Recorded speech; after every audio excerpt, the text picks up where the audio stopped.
అనగనగా ఒక అందమైన అడవి ఉండేది. ఆ అడవిలో బుజ్జి ఏనుగు ఒకటి ఉండేది.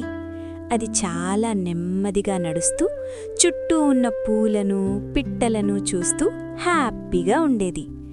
అదే అడవిలో చిట్టి కోతి కూడా ఉండేది. అది చెట్టు నుంచి చెట్టుకు దూకుతూ ఎప్పుడూ చురుకుగా ఆడుకుంటూ ఉండేది.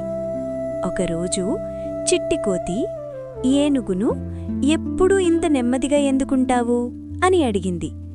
ఏనుగు మాత్రం నవ్వుతూ ఏమీ చెప్పలేదు. అది అడవిని ఆస్వాదిస్తూ ముందుకు సాగింది. అప్పుడే అక్కడికి చిట్టి పాప అద్వైత వచ్చింది. ఆమె అందరికీ చేతి ఊపుతూ హాయ్ ఫ్రెండ్స్ అని నవ్వింది.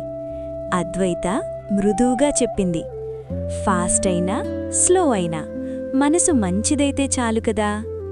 ఆ మాటలు విన్నాక బుజ్జి ఏనుగు ఇంకా ఎక్కువగా నవ్వింది.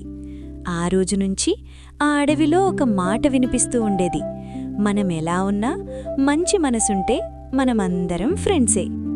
ఇదే ఈరోజు కథ పిల్లలు. మళ్ళీ కలుద్దాం అద్వైత లిటిల్ వరల్డ్లో. బాయ్.